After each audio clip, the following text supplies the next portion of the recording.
네, 반갑습니다. 까칠한 김유현입니다. 오늘은 VD 6.3 프로세스 심사와 관계된 독일 자동차 산업의 레드 볼륨이 2023년 1월 달에 개정 공표될 예정입니다.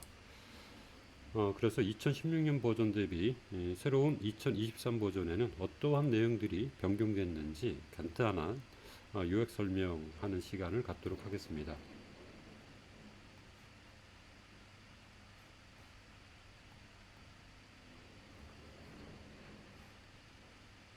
네, 저는 이 시간에 VD 6.3 2016년 버전 대비 2023년 버전에는 어떠한 내용들이 변경됐는지에 대한 핵심 내용 위주로만 설명을 드리도록 하겠습니다. 네, 과연 어떤 것들이 변경됐을까요? 먼저 변경에 대한 내용을 설명드리기 전에 VD QMC에서는 독일 자동차 산업에 적용을 의도하는 다양한 참조 표준들을 레드북이나 또는 블루북의 형태로 발표하고 있죠. 지금 보시는 것은 VD QMC에서 독일 자동차 산업의 표준을 개발하기 위한 프로젝트 그룹을 결성하고 운영하고 있습니다. 그래서 현재 유한 프로젝트 그룹의 목록들이 이렇게 제시되어 있는데, 이 중에 이제 프로젝트 그룹 6.3이라는 그룹에서 바로 오늘 우리가 다룰 VD 6.3 프로세스 심사와 관계된 개정 작업을 해왔습니다. 그 시한이 2023년 1월까지였습니다. 그래서 1월 2일 날 VD 6.3 2023 버전이 최종 발표될 예정으로 있습니다.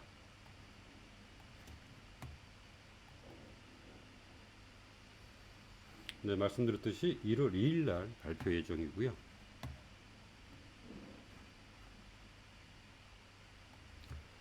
자, 그렇다면 2016년 버전 대비 2023년의 새로운 버전의 VD 6.3 레드 볼륨은 어떠한 내용들이 변경됐을지 프로젝트 그룹에서 발표한 요소들을, 그러니까 주요 변경 사항에 대한 요약 안내를 확인하도록 하겠습니다.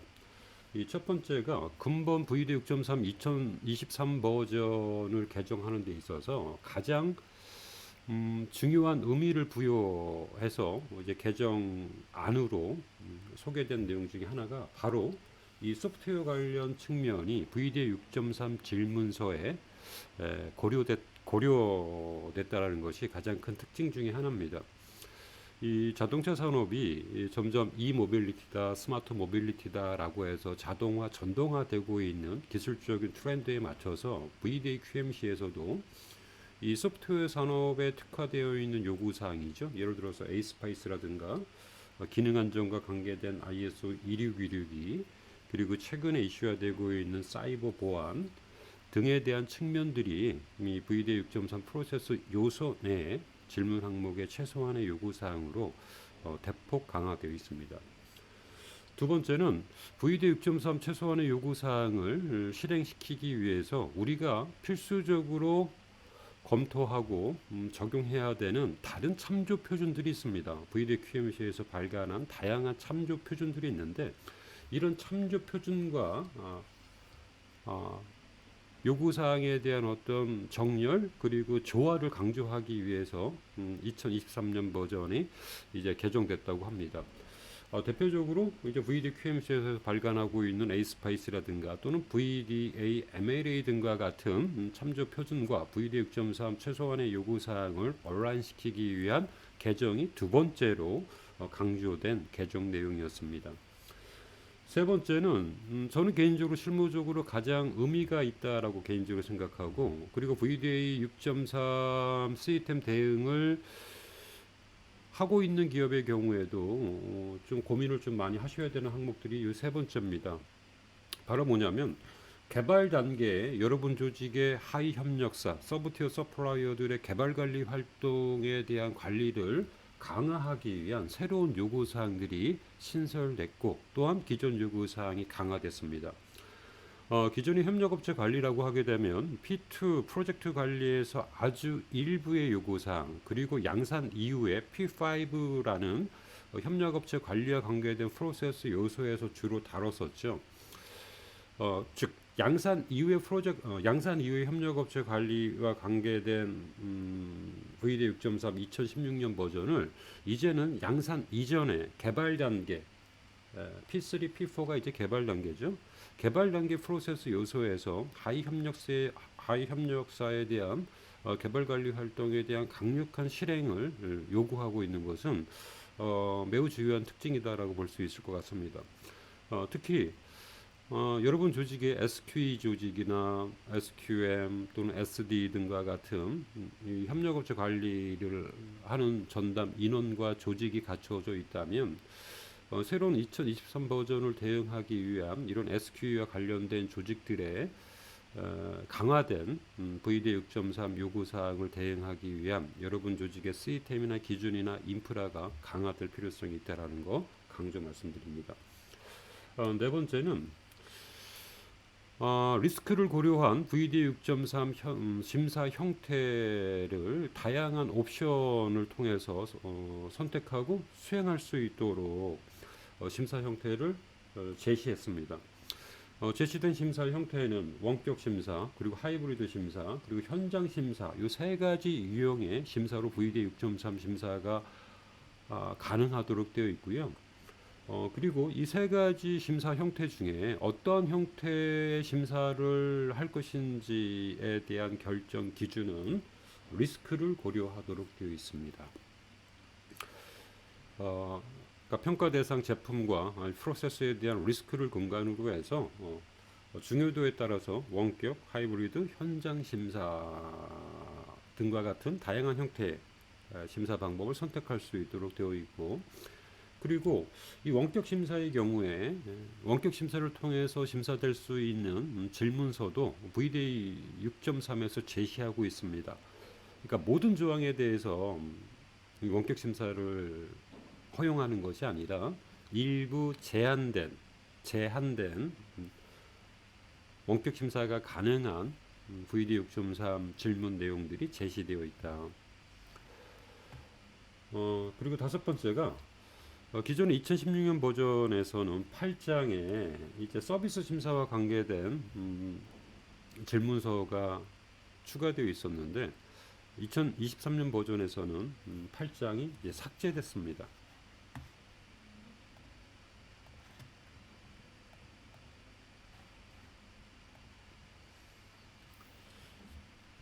네, 또 다른 개정 내용들은 2016년 버전의 10장 안에 모범 사례, 습득기원들, 즉 이제 SSA라고 했었죠. 셀프 서플라이어 오디트과 관계된 내용들이 소개되어 있었는데 그 부분이 삭제됐고요. 그리고 P6가 프로세스 분석, 그러니까 생산 프로세스에 대한 분석과 관계된 프로세스 요소에 이제 하위 요소로서 운송, 부품, 취급과 관계된 평가 항목들이 있었는데 이런 내용들이 이제 삭제됐습니다.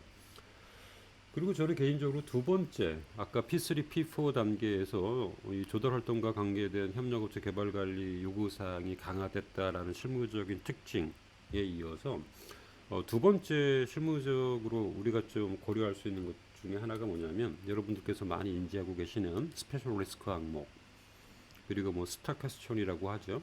이렇게 특별하게 중요한 질문, 즉 제품과 제조 공정의 리스크가 큰 질문 항목이 할당되어 있는데 이 할당되어 있는 스페셜 리스크 항목이 재분류됐습니다. 일부에 대해서. 즉 2016년 버전의 스페셜 리스크 항목이었던 것이 새로운 2023년 버전에는 스페셜 리스크 항목으로 지정되어 있지 않는 경우도 있고 또 반대의 경우도 있습니다. 2016년 버전에는 스페셜 리스크 항목이 아니었는데 2023 버전의 스페셜 리스크 항목으로 지정되어 있는 항목들도 있고 이 스페셜 리스크 항목에 대해서 재분류됐다. 그리고 다음은 잠재성 분석 시에 평가가 이루어져야 되는 질문 항목이 딱 지정되어 있었죠. 이 지정된 잠재성 분석 시에 평가돼야 되는 질문서의 내용이 항목이 일부 재할당됐습니다. 그리고 VD QMC에서는 이 VD 참조 표준을 통합한 다양한 VDA 참조 표준을 통합한 VD QMC 용어를 온라인 버전으로 발표했는데, 이 발표한 온라인 버전의 용어의 정의와 VD 6.3에서 채택하고 있는 용어의 정의를 일치화하기 위한 일부 용어의 변경이 있었습니다.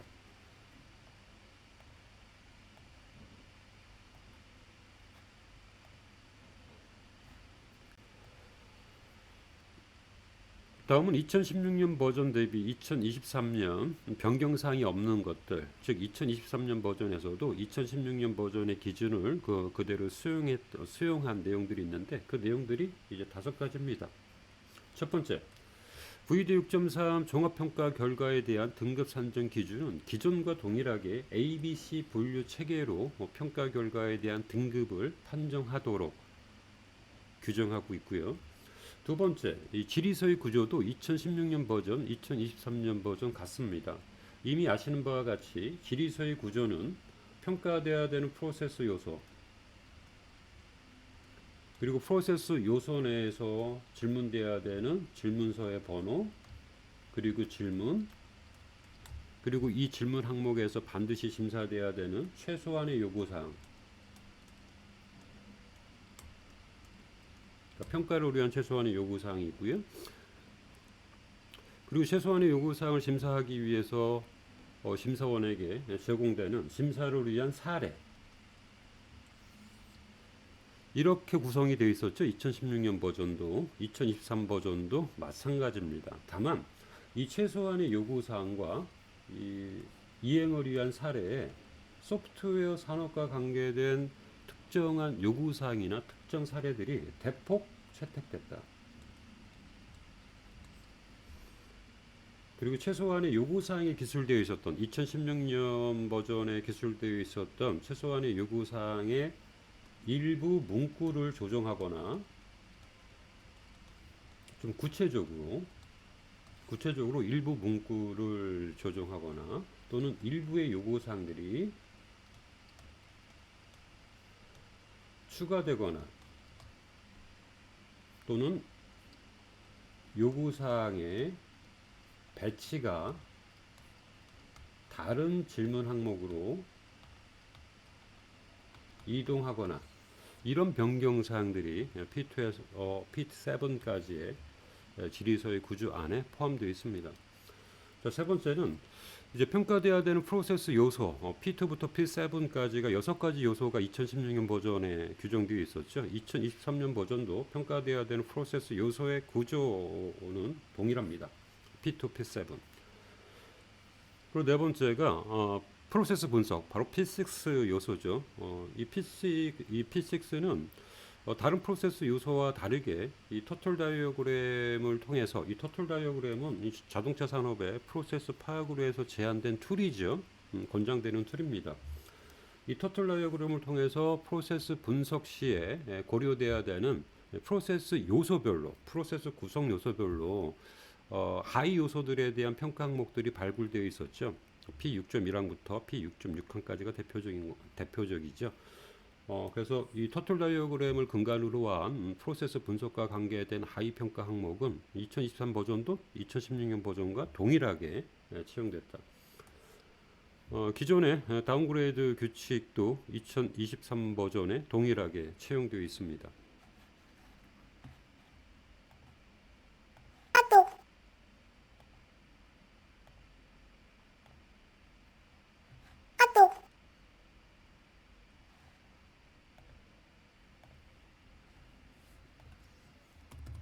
죄송합니다. 녹화하고 있는데 톡이 와가지고 톡 좀 잠깐 좀. 네. 또 이런 재미가 또 깨알 재미죠. 네. 네, 지금부터는 2016년 버전 기준으로 해서 2023년 버전 이제 세부적으로 어떤 내용들이 변경됐는지 그 구조와 내용에 대해서 같이 살펴보도록 하겠습니다. 먼저 2016년 대비해서 2023년 버전의 이제 질문서에 대한 구조 측면에서 봤을 때 전체 질문 항목이 기존에 58개였습니다. 근데 2023 버전에는 59개로 플러스 하나가 증가됐죠. 이 증가된 증가된 질문서 내용 중에 하나가 말씀드렸지만 개발 단계에 바로 조달 관리와 관계된 요구사항입니다. 그러니까 서브티어 서플라이어에 대한 개발 관리를 여러분 조직이 어떻게 관리하고 모니터링하고 있는지, 협력업체 개발 관리에 대한 여러분 조직의 책임에 대한 요구사항들이 이 P3와 P4에 이제 강화됐다라고 이미 말씀드렸죠. 그 측면에서 이제 하나가 추가됐습니다. 그리고 스페셜 리스크 항목은 수는 18개로 같은데, 스페셜 리스크 항목에 대한 지정이 일부 좀 변경됐다라고 이미 말씀드렸습니다. 잠재성 분석의 경우에 2016년 버전에는 36개의 질문 항목이 있었는데, 지금 버전은 35개로 하나의 질문 항목이 오히려 감소했고요. 이 서비스 심사와 관계된 내용들은 8장에 있었던 내용들은 제고됐다라고 이미 말씀드렸습니다.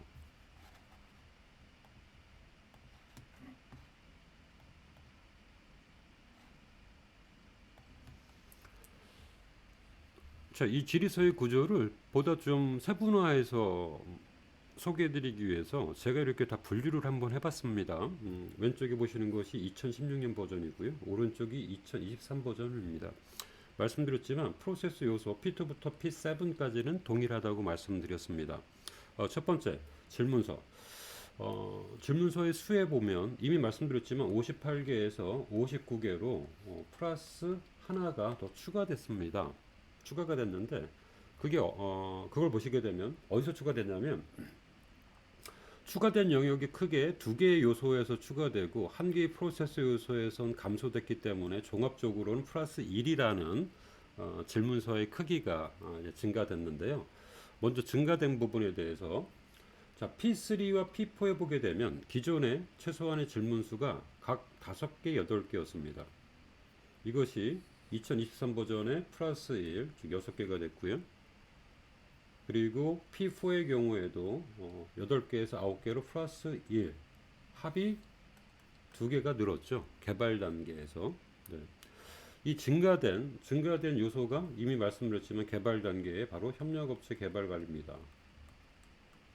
여러분 조직의 협력업체에 대한 개발 관리와 관계된 요구사항이 계획 부분하고 그리고 실행 부분에 각각 추가됐고요. 그럼 이제 감소된 게 있을 텐데요. 왜? 종합 질문수는 이제 한 개밖에 증가되지 않았기 때문에 기존 질문서 내용에서 감소된 것이 바로 P2 프로젝트 관리해 보게 되면 기존에는 7개였는데 지금은 6개로 하나가 마이너스 1이 됐죠. 이 준 것이 뭐냐면 바로 과거의 P2.7 2016년 버전에 있었던 바로 에스컬레이션 프로세스 단계적 확대와 관계된 프로세스가 질문서에서는 삭제됐습니다. 자, 질문서에서만 삭제됐고 실제 내용은 P2의 P2.1항과 어떻게 됐다? 통합되어 있습니다. 그러니까 요구사항 자체가 삭제된 것은 아니고요. P2.1항과 통합됐다라고 보시면 될 것 같습니다. 다음은 최소한의 요구사항. 전체 최소한의 요구사항이 2016년 버전에는 303개였는데 2023 버전은 316개로 증가됐습니다. 플러스 13개가. 이 증가된 내용이 말씀드렸지만 이 소프트웨어에 관계된 요구사항 그리고 일부 추가된 요구사항들이 반영됐기 때문에 요구사항은 증가됐다. 잠재성 분석은 36개에서 35개로 이제 감소됐음을 우리가 알고 있고 확인할 수 있고요. 그리고 잠재성 분석과 관계된 질문 항목에 대한 분류도 이제 변경됐습니다. 네. 그리고 스페셜 리스크 항목은 18개 동일한데 스페셜 리스크 항목에 대한 P2부터 P7까지의 지정되어 있는 항목이 일부 달라졌습니다.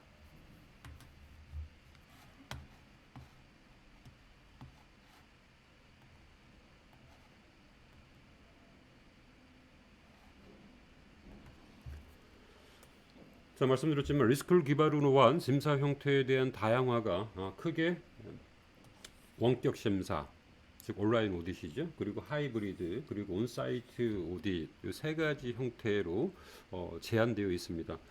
제한된 세 가지 형태를 기반으로 해서 여러분은 여러분 조직의 협력사에게 어떠한 형태로 VD 6.3을 기반으로 한 품질 역량, 품질 능력을 평가할 것인지를 결정하셔야 되는데 그 필요한 심사 형태를 결정할 때 말씀드렸지만 이런 리스크를 기반으로 해서 제품과 프로세스에 대한 리스크의 크기에 따라서 심사 형태를 선택할 수 있도록 되어 있고요. 그리고 이 원격 심사가 가능한 프로세스 요소별로 질문 항목이 제시되어 있습니다. 그러니까 모든 항목을 다 원격 심사를 하는 것이 아니고요. 원격 심사가 가능한 심사 시에 고려될 수 있는 질문 항목이 제시되어 있다라는 것도 매우 의미 있는 변경사항이라고 볼 수 있을 것 같습니다. IATF 16949도 그렇고 VD 6.3에서도 그렇고 리스크를 근간으로 한 심사를 내부 심사든 이자 심사든 모든 형태에는 리스크를 근간으로 한 심사를 요구하고 있습니다.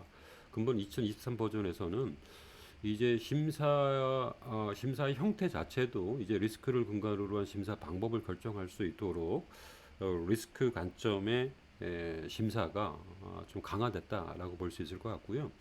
또는 저는 실무적으로 VD 6.3과 관계된 프로젝트를 수행하면서 느꼈던 것 중에 하나가 이 항목은 이렇게 다양한 심사 형태를 선택할 수 있도록 VD QMC에서 제시한 것은 실무적으로 매우 유연하게 접근할 수 있는 기회를 제공한 것이다라고 제가 개인적으로 생각합니다.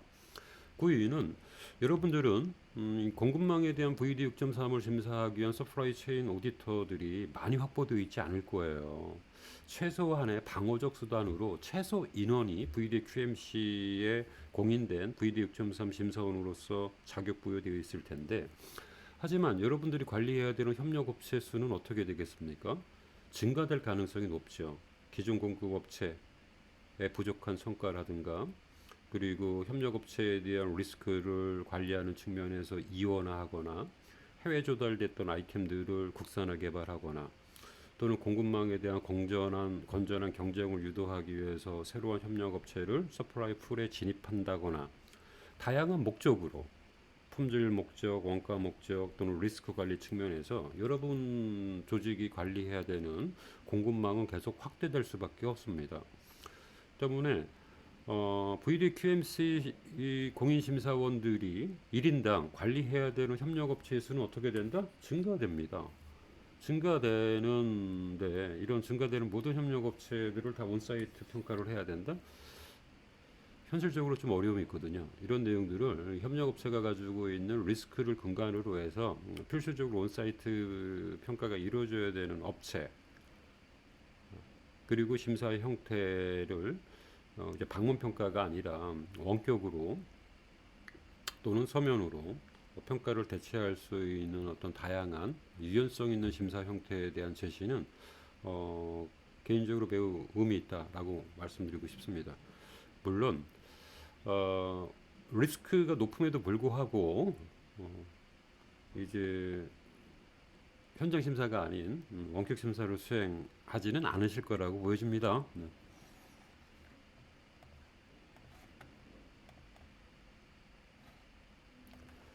네, 다음은 스페셜 리스크 항목을 2016년 버전과 2023 버전을 좀 이렇게 비교해 드렸습니다.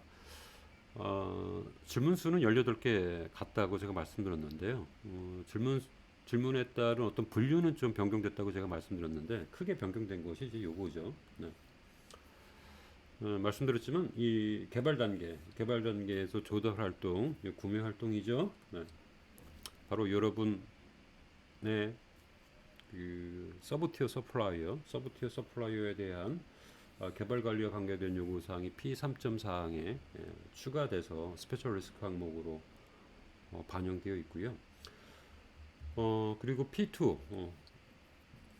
P2에서는 바로 요 2.2항이 기존의 2.5항을 대체해서 새로운 이제 스페셜 리스크 항목으로 재분류됐습니다.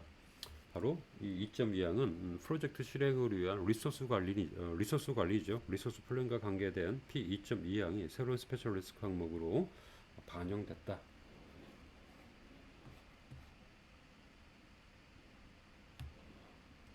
네. 자, 그리고 P4에 보게 되면 이제 양산 이관과 관계돼서 이제 스페셜 리스크 항목이었는데요.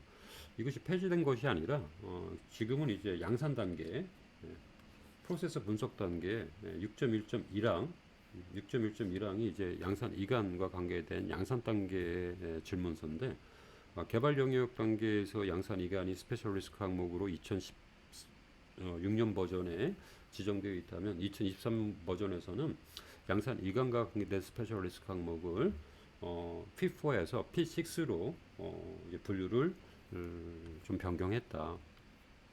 물론 기존의 2016년 버전에서도 이 양산 이관과 관계돼서는 개발 단계 양산 이관 그리고 P6에서도 양산 이관 동일한 요구 사항이 있었죠.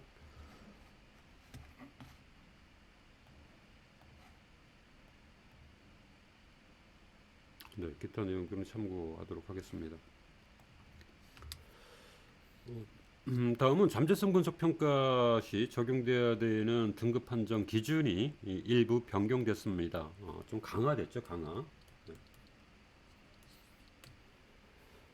아시는 바와 같이 잠재성 분석의 경우에는 평가 결과 개별 질문 항목에 대한 평가 결과도 그린, 옐로우, 레드 등과 같은 신호등 관리 시스템이었죠.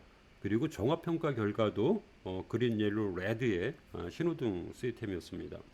지금 보시는 것은 이제 종합평가 결과에 대한 신호등 등급 체계가 좀 강화됐다고 제가 말씀드렸는데요. 예를 들어서 그린 같은 경우에 기존에 7개였는데 6개로 강화되고 14개였는데 12개로 그리고 레드 같은 경우에 14개인데 12개로 좀 강화돼서 그린, 옐로우, 레드에 대한 잠재성 분석 평가 결과에 대한 등급 판정에 대한 기준이 강화됐다.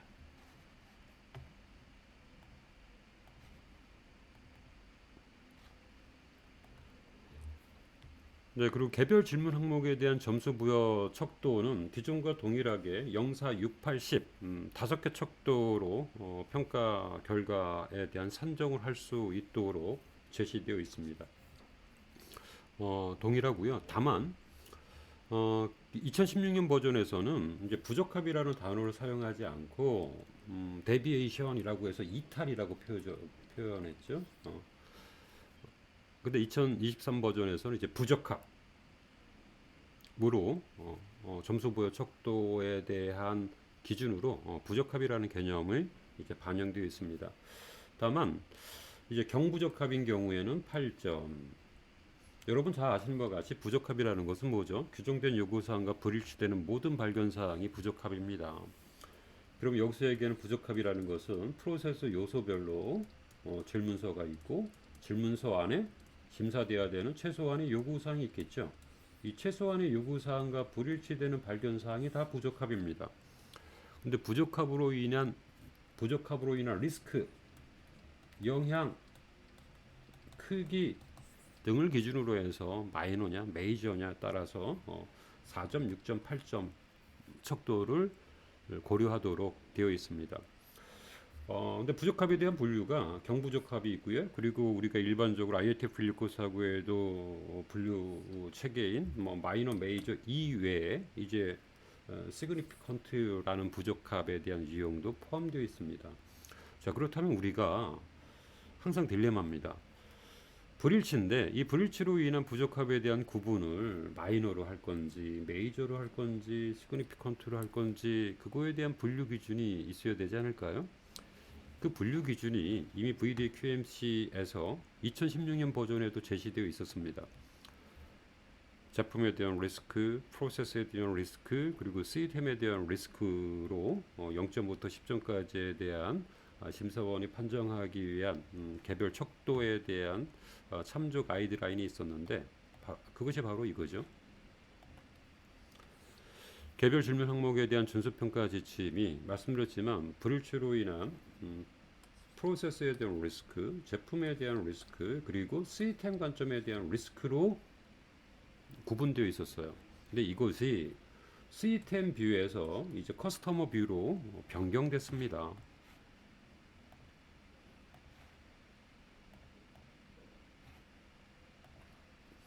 프로세스 제품 측면은 동일하고요. 예, 고객 측면에서 고객 불만을 유발시킬 수 있는 가능성 을 기준으로 해서 고객 측면을 고려한 준수 평가에 대한 개별적도에 대한 기준이 일부 변경되어 있다.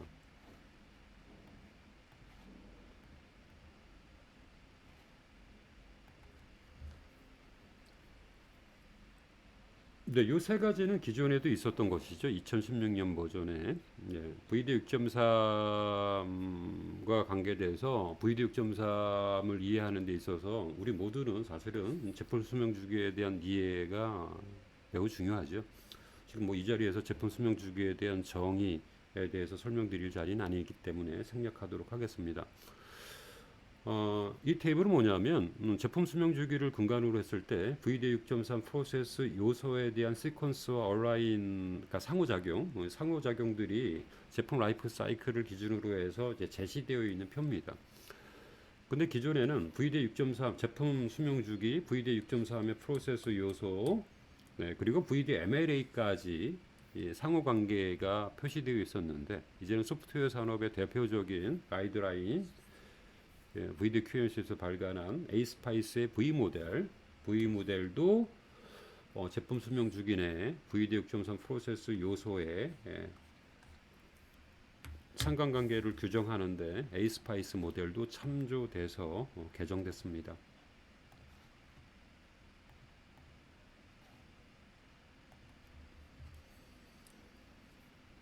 네, 마지막입니다.